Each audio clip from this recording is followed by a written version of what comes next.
एक गांव में एक अमीर जमींदार रहता था। उसे अपने पैसों पर बड़ा घमंड था।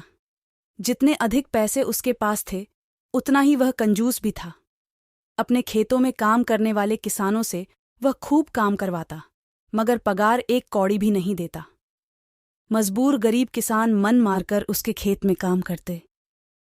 उसी गांव में बिरजू नामक एक किसान रहता था। उसके पास थोड़ी सी जमीन थी। उसी में खेती बाड़ी कर वह अपना और अपने परिवार का गुजारा चलाता था। बिरजू बड़ा मेहनती था। वह दिन भर अपने खेत में काम करता और अपनी मेहनत के दम पर इतनी फसल प्राप्त कर लेता कि अपने परिवार के लिए 2 वक्त की रोटी जुटा सके।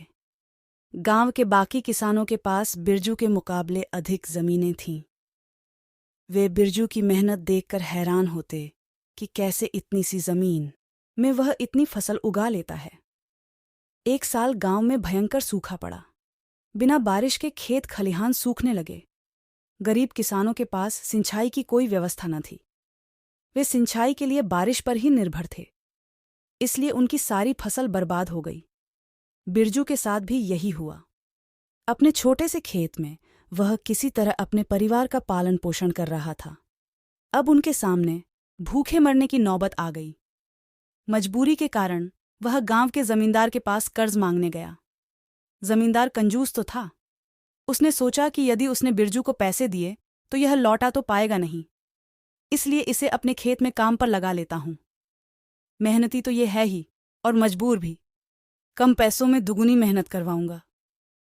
उसने बिरजू से कहा, देख बिरजू, मैं तुझे कर्ज तो दे नहीं सकता, लेकिन तेरी इतनी मदद कर सकता हूं कि तुझे अपने खेत में काम पर रख लूं। तुझे महीने के 1000 रुपए दे दिया करूंगा, पर मालिक दूसरे किसान तो 2000 मिलते हैं। बिरजू बोला, करना है तो कर, वरना मेरे पास किसानों की कमी नहीं। जमींदार बोला। मजबूर बिरजू क्या करता? हामी भरकर घर लौट आया।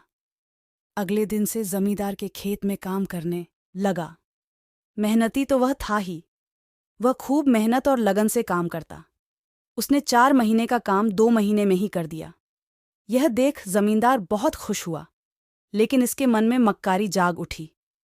उसने सोचा कि 4 महीने का काम तो इसने 2 ही महीने में कर दिया। क्यों ना इसे निकाल दूं? इससे मेरे 2 महीने के पैसे बच जाएंगे। उसने बिरजू को बुलाया और उसके 2 महीने वह जमींदार के घर के सामने जाकर बैठ गया।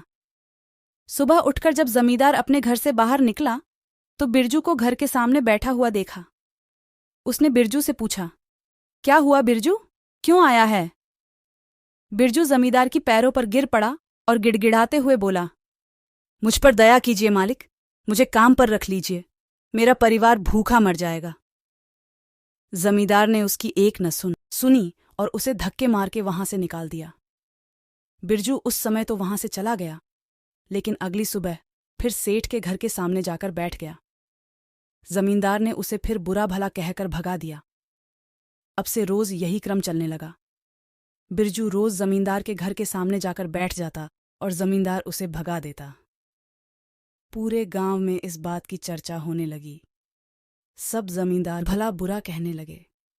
तंग आकर जमींदार ने सोचा कि क्यों ना कुछ दिन परिवार सहित दूसरे गांव चला जाऊं। मुझे घर पर ना देखकर बिरजू यहां आना बंद कर देगा। अगले दिन वह परिवार सहित दूसरे गांव अपने रिश्तेदार के घर चला गया। 10-15 दिन रिश्तेदार के घर रहने के बाद जब वह अपने घर लौटा तो बिरजू को अपने घर के सामने बैठा नहीं पाया। वह मन ही मन खुश हुआ कि चलो उससे पीछा छूटा, लेकिन वह चकित भी हुआ कि आखिर बिरजू ने आना बंद क्यों कर दिया। उसने गांव वालों को बुलाकर पूछा तो पता चला कि बिरजू घायल है और अपने घर पर पड़ा हुआ है। जमींदार ने पूछा, क्या हुआ उसे? एक किसान ने कहा, मालिक, आप जब दूसरे गांव चले गए थे तब भी बिरजू आपके घर के सामने बैठा रहता था। एक दिन आपका खाली घर देखकर कुछ चोर चोरी करने के इरादे से आपके घर में घुसे, लेकिन बिरजू ने उसे देख लिया। बिरजू अपनी जान की परवाह न कर उनसे उलझ गया और उन्हें भगा दिया। उनके बीच हुई हाथपाई के कारण बिरजू घायल हो गया। ये जानकर जमींदार को खुद पर शर्म आने लगी कि उसने बिरजू के साथ कितना बुरा किया। लेकिन इसके बाद भी बिरजू उसके घर चोरी होने से बचाने के लिए चोरों से उलझ गया। वह पछताने लगा। उसने बिरजू के घर जाने का फैसला किया। वह बिरजू के घर पहुंचा तो देखा कि बिरजू बड़ी गंभीर अवस्था में चारपाई पर पड़ा हुआ है। उसके बच्चे भूख से तड़प रहे हैं। ये देख जमींदार का दिल भर आया।